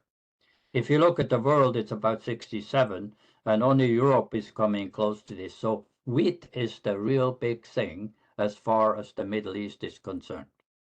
here is the amount of water which is used for agriculture in all of these 21 countries. And you can see it's mostly 70 to 80%. So the production and imports of wheat, maize, and rice in these 20 countries has changed dramatically. The blue line is the amount of food which is produced in these countries. And the red line is the amount which is imported. This is for wheat, this is for maize, and this is for rice. So you can see in all cases in these 20 countries, we're now equal or exceeding the production which is done locally. So if you look at the population in this region, it's 7% of the world. 25% of the wheat, which is globally exported, goes to these countries. About 18% maize, 16% rice, chickens, milk, and so on. And remember, they're only 7% of the world, so they're massive importers of food. So if you look at the overall picture, if you just look at 5 food items, wheat, maize, rice, beef, and turkey, or chicken, this is the amount of water which is used in the production. This is the amount which they imported in 2020, and this is the total. So if you look at this, wheat alone uses 20% of the production and is almost equivalent to what they're importing. And overall, the production takes about 52% of all the water available by these 5 crops, and almost 40% of that is equivalent to the imports. If we now project this to 2050, you can see that the production is probably not going to increase. It's going to be the same because they don't have enough water and climate change is getting hotter. But the imports will increase dramatically to about 70%. So you can see the challenges which we're facing in that region because of water. So if you look at the MENA countries, the 20 countries have, that's how much water they use. And if you just simply look at wheat, about 20% of all the water which is available in this region is used for wheat production. And the imports right now are already, go back 1 second here, and the imports are almost equivalent to what they do, and they will massively increase. If you take wheat, maize, rice, poultry, and beef, you can see the production is 50% and is now 40%. And the countries where the virtual water concept is the most important in terms of wheat is Jordan, Libya, and Tunisia. And I know we have a lot of people from Tunisia participating, and this is quite a concern. So let's now look at one specific case on how Saudi Arabia is dealing with water shortages. So again, population increases, very small amount of arable land, and here is how much they use for agriculture. So they use a very large proportion for agriculture. What I'm showing you here in blue is the production of wheat in Saudi Arabia. In the early 1980s, a Canadian mission was sent to Saudi Arabia to help them produce wheat. And then they were actually able, in yellow, to export wheat. You can see they were exporting a significant amount of wheat until about the mid-90s. And then, since about 2006, imports of wheat has dramatically increased and the production of wheat has dramatically decreased. So the reason for the decline is Saudi Arabia has been relying almost exclusively on groundwater to produce wheat. And now the groundwater is being depleted and is becoming saline. And as a result, they have to rely on imported wheat. And the problem with that is they have been looking at whether they could actually replace the lost groundwater with desalinated water. And the interesting thing to me about this is some estimates said it would take about a quarter of all the oil revenues in order to produce enough desalinated water to replace the groundwater lost for wheat production alone. And so you can see that if you take the 6 food items I was talking about, it's about 99% of all the water withdrawals. And so Saudi Arabia is dealing with the water shortages in a very different way from China, in that they are basically just going to rely on imports because they don't have enough water. So if you then look at the global vulnerability of desertification, this is actually the region, if I can find my pointer here, this is the region in red, which is obviously going to be much more vulnerable to desertification and increased temperatures, and of course, the other areas right up here. So now let's look at environmental impact by agriculture. Eutrophication is now the globally most problematic water pollution problem, with mainly due to excess phosphorus from both manure and fertilizer.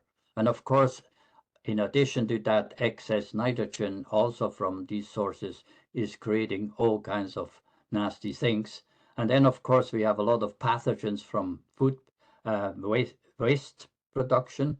And of course, turbidity and soil erosion is creating all kinds of problems. And then, of course, all the livestock, which is enteric, is generating a lot of methane, which is a very nasty greenhouse gas. And then fertilizers and manure are also generating nitrous oxide and CO2 from farm management. So agriculture now is actually the biggest contributor to water problems.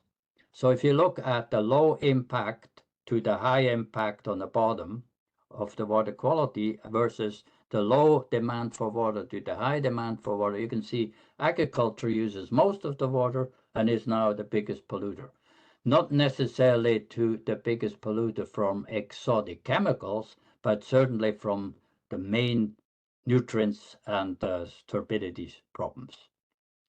So eutrophication, the blue-green algae, for those who are not familiar with that, is basically most lakes and rivers under natural conditions have low phosphorus conditions, and as we put more nutrients into the atmosphere, into the river systems, we're generating eutrophication at a massive scale, which not only affects the lakes but also the estuaries in the ocean.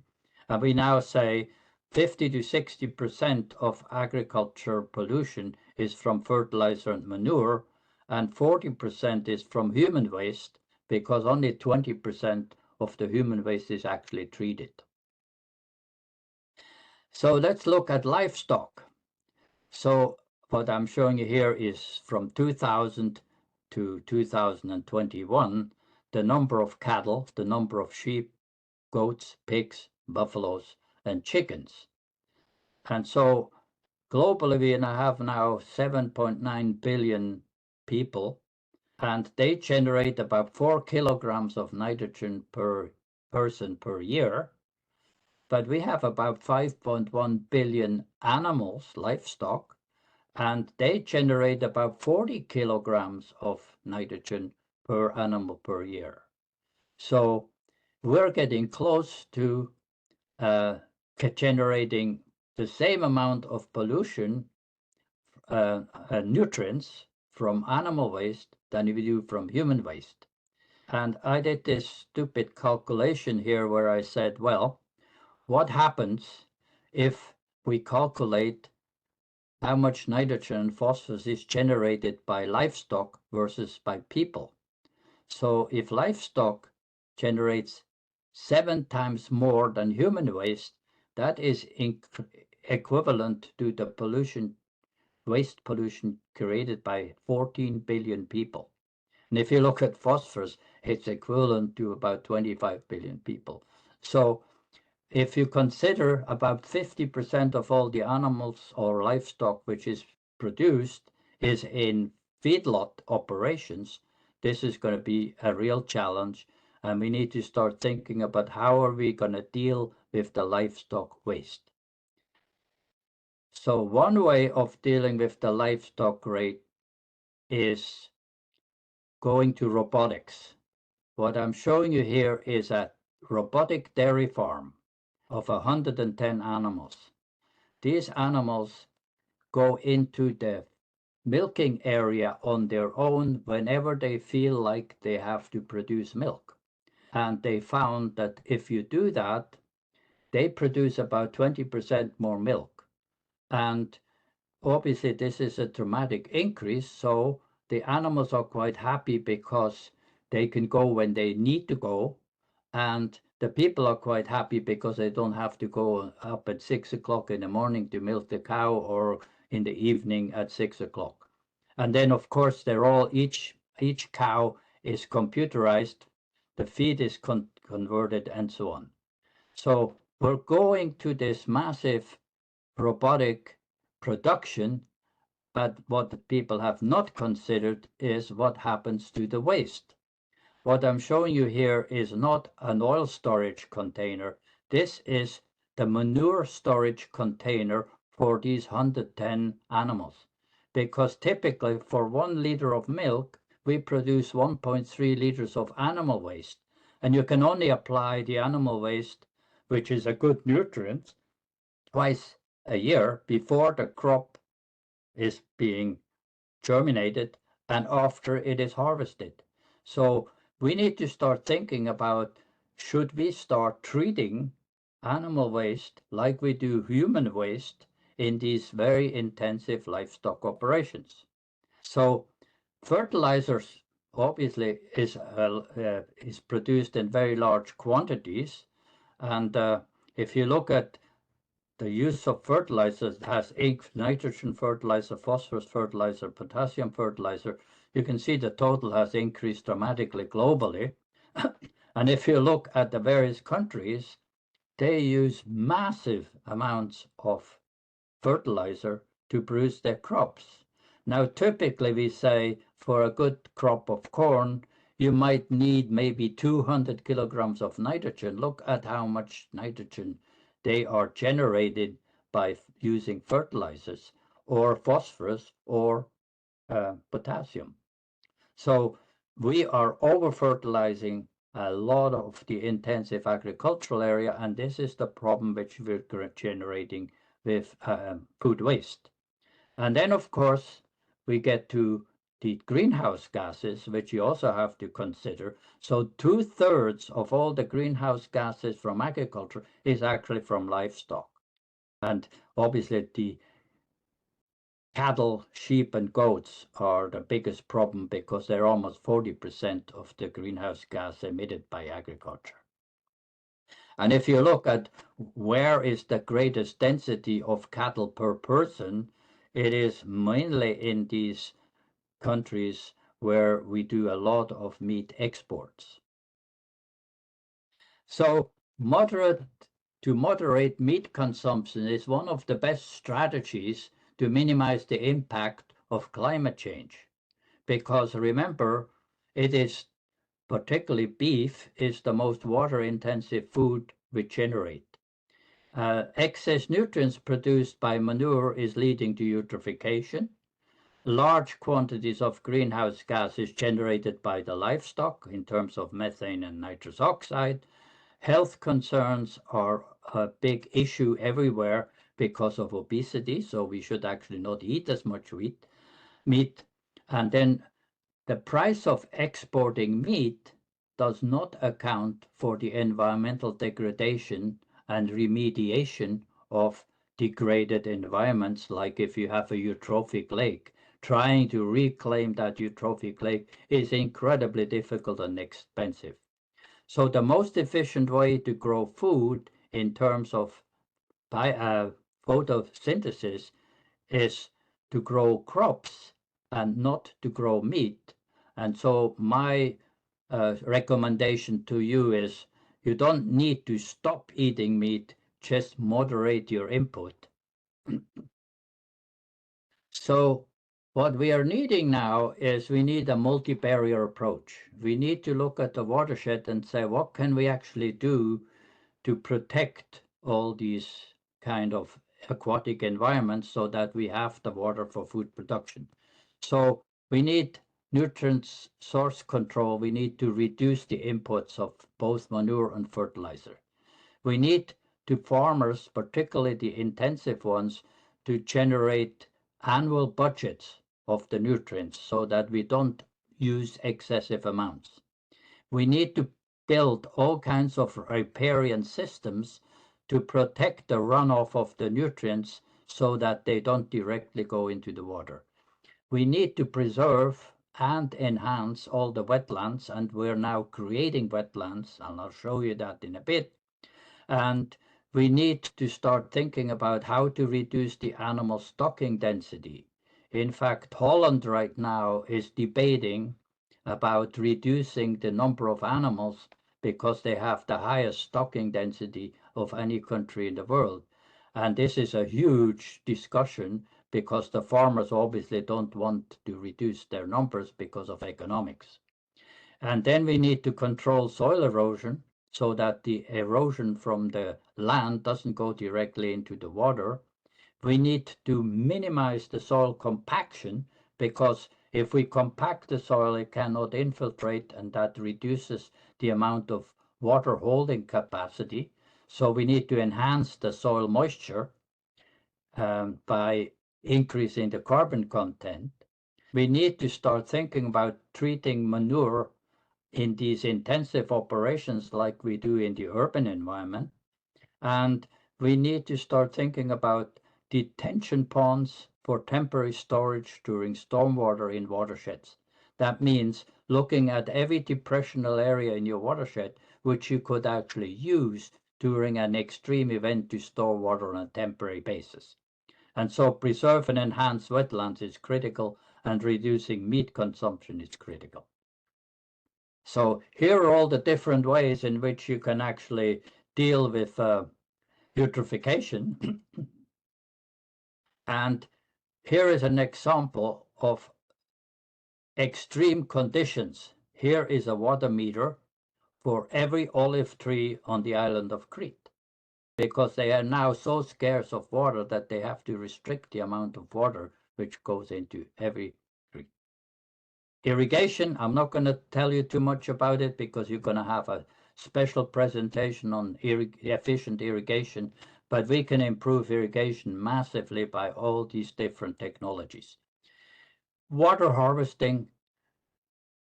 So we should start thinking about harvesting water before harvesting the crop. We did a project in Egypt where we say we can actually direct the runoff from the very few storms they get into underground cisterns so that these cisterns can then be used for water production, for consumption, and for food production. So the three big challenges which we face as far as climate is concerned, we need to start reducing the emissions. We need to remove some of the emissions in the atmosphere, and we need to adapt.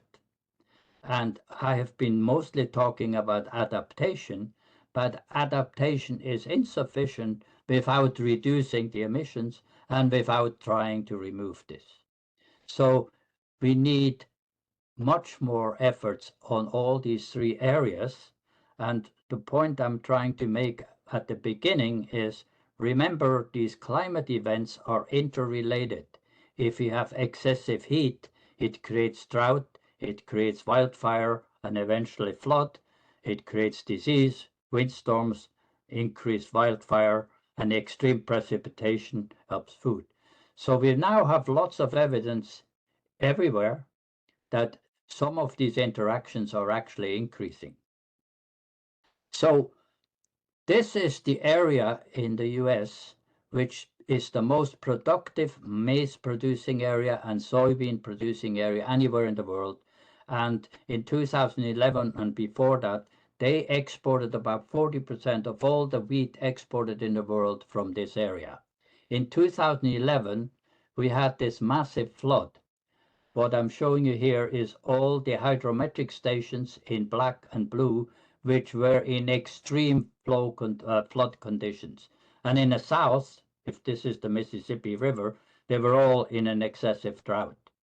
So this flood reduced the production dramatically. And then in 2018, the same area, we had another big flood, which created this problem. And so if you look at this, this is the amount of maize exported from the United States. And then there's this flood. And the next year, the export has declined dramatically. And this is 1918, the same thing. And if you look at the exports in detail, you can see how dramatically the export changed because of these climatic events. So the average percent of the global maize export in the US was about 63% until 2000, and it's now 33%, partially due to climate events, but also due to the massive conversion of maize into biofuel. And so if you look at the Zero Food Index, every time you have these big events, the food prices go up dramatically. So to finish up, here are the climate change challenges, and here are the land use change challenges. We need to start thinking about diversifying the crop, thinking about agroforestry, much better match of crops with climate conditions, much less emphasis on livestock, and stop degrading our soil and improving degraded grassland. This is probably the best thing we can do to store carbon. Michele Trappas from the University of Torino is an expert in all of this, and he can tell you what we should be doing there. So the World Bank is now also promoting that we should store water in the watersheds and use that water for rain-fed agriculture and so on. So the reason for that is it will become the battery for new renewable energy. If we have more water stored in reservoirs, we can actually use this during critical time when the renewable energy is not available. It will help moderating drought and flood conditions, and it will increase the water storage for multiple use. For food, it is helping us to be much more efficient. You can use more blue and green water, and the virtual water reliance on imports. And then, of course, the same thing happens in terms of energy. But there are challenges with that. So there are very few sites to build more storage for hydropower stations and reservoirs. The cumulative impact of dams have been widely demonstrated. The increasing downstream water demand is going to be a problem. Water quality issues during drought is a problem, because if you maintain a lot of water in the reservoir, the concentration downstream goes up, and then you have all kinds of problems. And then for food, the competition for water for other uses is going to increase. The water for ecosystem services is going to decline. Flow conditions are going to change. We're going to create conflict in the summer water use. And then, of course, we have the high demand for both agriculture and water. And I'll leave you this with the enhanced solution for water storage, because remember, 99% of all the water retained in watersheds is actually by nature. So can we actually help nature create more storage by enhancing and creating wetlands? We can actually build new wetlands to store the water, and this not only stores the water, it helps purify the water. We can also become much more efficient in terms of recharging groundwater in the watersheds. We can improve the soil water storage capacity by reducing compaction, adding more organic matter into the soil, having better vegetation recover, and minimize soil erosion. Also consider agroforestry, because water use for trees is very different at different soil depths, so that can help you dramatically. And of course, we should focus on water efficient trees and water efficient crops. So this is an example of Tajikistan, which just shows you how fragile some of these agricultural systems are to climate change. And I leave you with some people which are far more clever than me, who said, Kimberly Nicholas stated, it is warming, it is us, we are sure it is bad, we can fix it. And then Weber from Texas said, but we better hurry. Thank you very much. Thank you, Hans. Thank you so much for this very interesting, brilliant presentation, as always. Just, I see a lot of people are applauding, so thank you really very much. There are a couple of questions in the chat already from Vashdev that I would suggest he asks this question directly if he can. I just would like to reply to a couple of questions. As we said yesterday, all the presentations and all the lessons will be made available in the Mountain Partnership website. So a page is being created. The link is generated automatically with a few hours of delay. So let's say that basically the following day or in a few days, you will find the recorded lesson plus the related PPT. So this is done. A certificate will be issued for those that will attend at least 70% of the lessons. But please, if you need a certificate, drop me a line, send me an email. And now I would suggest that Vashdev, if he's around, can ask his questions directly.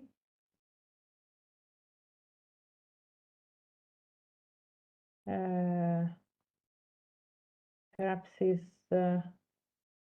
Vashdev, please go ahead.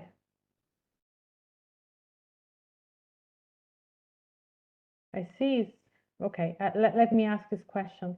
He says, has it already been proven that diversifying crops would decrease water needs?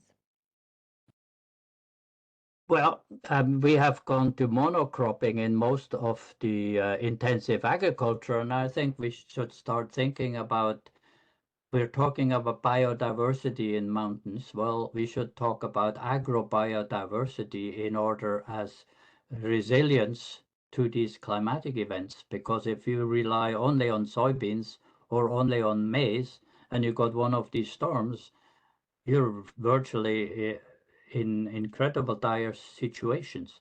And so this is obviously from an economic point of view a big challenge, because this is not as efficient as growing monocrops. And the same situation is true for forestry. We're supposed to increase a lot of trees, and we shouldn't just grow monocrops which are commercially viable. We should start thinking about diversification, and that means a very different approach to economics. Thank you, Hans. And Vashdev is saying that his mic is not working. So let me read the second question. If you'd like to know where these robotic farms, these automated farms that you show are based. Say that again? Those farms that were fully automated with the storage for the manure, if they are really existing, and where are they based in case? Yeah, the manure storage is becoming a real problem, because if you have an intensive operation, you can only move the manure about 50 kilometers. Beyond that, the energy costs are getting too high, which means you're generating massive over-fertilization around your intensive farming unit. And so the best way to do this is to basically start treating the manure and convert it into fertilizer. In fact, we're actually doing this in the urban environment now. Some of these sewage treatment plants can now making strubite, an ammonium phosphorus fertilizer. So we're taking it out of the human waste and making fertilizer so it can be recycled and reused. And remember, yes, organic matter is very helpful, but it's relatively low in nutrient content. But if you convert it into fertilizer, you can apply this specifically when the plants need it most, and that creates more production. Okay. Thank you, Hans. Are there any questions? Any other? You can write it or you can ask it yourself. And if you want to use any of the slides, feel free. You can use anything you want, and you don't need to worry about copyrights because this is all educational material. So if it's useful, use it. If it's not useful, forget about it. We have a question from Beatrice. Beatrice, would you like to ask the question yourself or shall I read it? Hi, yes, I can, thanks. Thank you very much for the info presentation. I really enjoyed it. My question is, I know that we won't be able to answer this, but maybe you could elaborate or give us your opinion related to value in water and the true cost of producing food in the actual price of food. As you said, like there are countries that are importing food, but the true cost of producing it is actually not in the price. So if you can give us your opinion, thanks. You're talking about virtual water? Well, yes.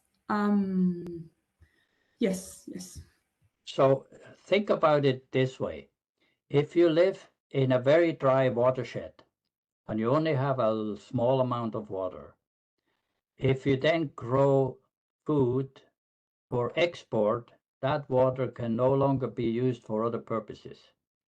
So if we push this in the very intensive area, this means you have very few economic options in a dry watershed because you're not exporting. Like we have a very small watershed in Canada, in my part of my province, where we can actually grow grapes and pears and apples because the climate is usually too cold, but this is a very nice dry watershed.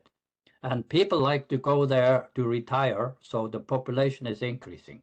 So now there is no more water available, but we export a lot of grapes and a lot of pears and peaches and so on from this area. So now is this big debate between the urban people who are retiring there and the agricultural people are saying, well, it's our economics. So what are we going to do about it? So unfortunately, there has to be a lot of negotiations on how to reconcile this from an economic point of view. And if countries like China are going to increase their demand for imported food, I think we're going to be in very great difficulties to actually deal with global food production, because countries like Africa and the Middle East have to rely on imported water because they won't have enough water because of climate change. That probably didn't answer your question very well. But it did give some light. Thank you. And I see we have a question from Mohammed Wazir. Mohammed, can you ask your question directly?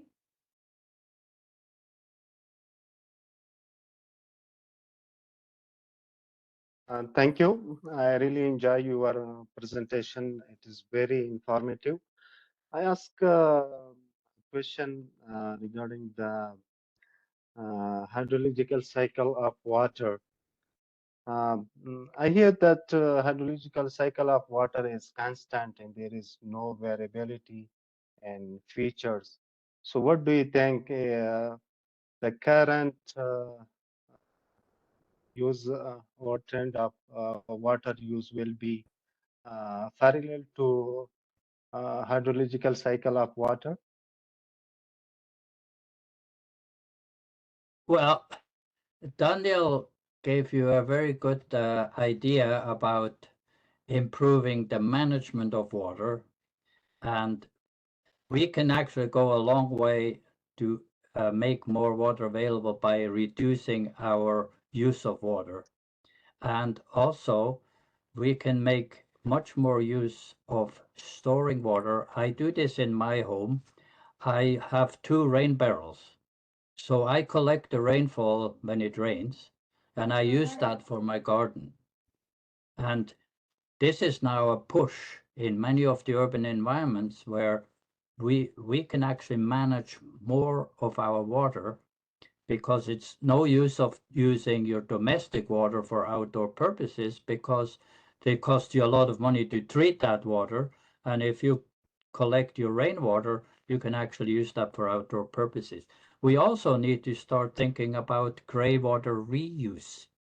Why do we flush toilets with purified bacterial-free water?